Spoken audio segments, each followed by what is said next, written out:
Dali lang. Napakasimple.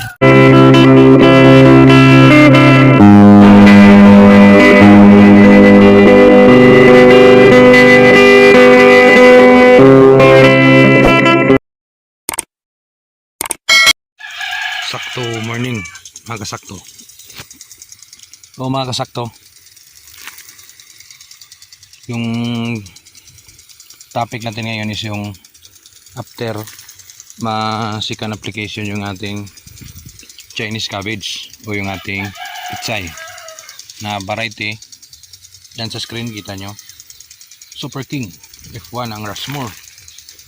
So again guys, di sabay-sabay because yung mga seedling yung naitanim natin is hindi pantay. Pero sige lang, okay lang sa ganito, habol din yan, nakatikim ng kalawang pagkain, so okay na.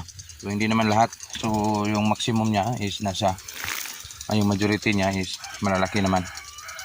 Pero after masyawiran to, after ng sprinkler, yan dalawa yan, yung dalawa nandun sa taas, from dun sa likod na tapos na, so mag result na yan.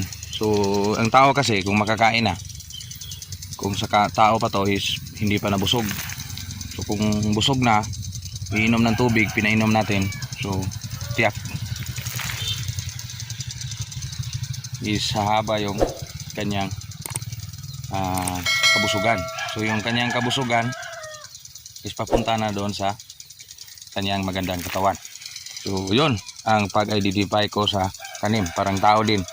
Tapos mong pakainin, painumin ng tubig, paliguan ng insecticide, foliar at saka balansi na pagbigay ng nutrisyon, hindi lang sa kanyang iay o hindi lang sa kanyang active ingredients na laman.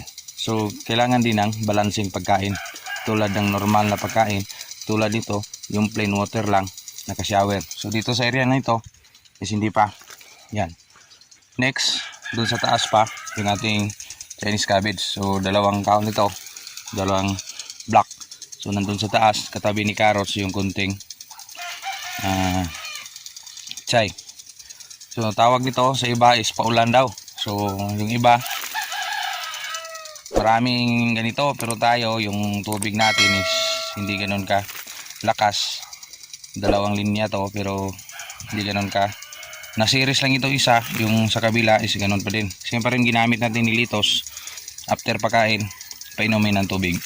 Yun lang ang ating pinaka best sikreto. Walang sikreto na tinatago dito sa ating tanim, kundi proper insecticide management, proper fertilizer management at proper water management na balanse din na angkop sa kanyang katawan. Kung kulang sa tubig, bibigyan natin. Kung anong yung halaman hindi yan makapagsalita, sa paulit-ulit kong sinasabi sa mga video ko, yung halaman hindi makapagsalita yan. Tayo yung nagbibigay ng pagkain at saka environment sa kanila para gumanda. Nasa atin na yan kung ibibigay natin kung anong hinahangad nila. Gusto silang palaguin, pagandahin, so kung anong response nila, yun lang. Wag ng ambisyon sa yung expected mo na pagkaganda, hindi naman. Yung sa atin yung tama-tama lang. So yung presyo ngayon, presyuhan, doon naman tayo matawa kasi mura. Pero at least yung tanim natin hindi pa ma-harvest. Yung target natin ito is for good quality lang. Good quality sana, yun lang, kahit mura, good quality at magandang ani. Yun lang ang pinaka aim natin kung mura. Kung tataas yung presyo, that's blessings pa rin. Pero huwag kalimutan, doon sa taas, walang imposible sa kanya kung mangarap din.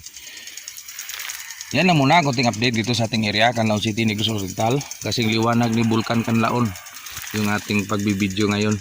Kasing liwanag din sa ating paliwanag kung paano alagaan yung ating Chinese cabbage. Salamat, Insakto TV.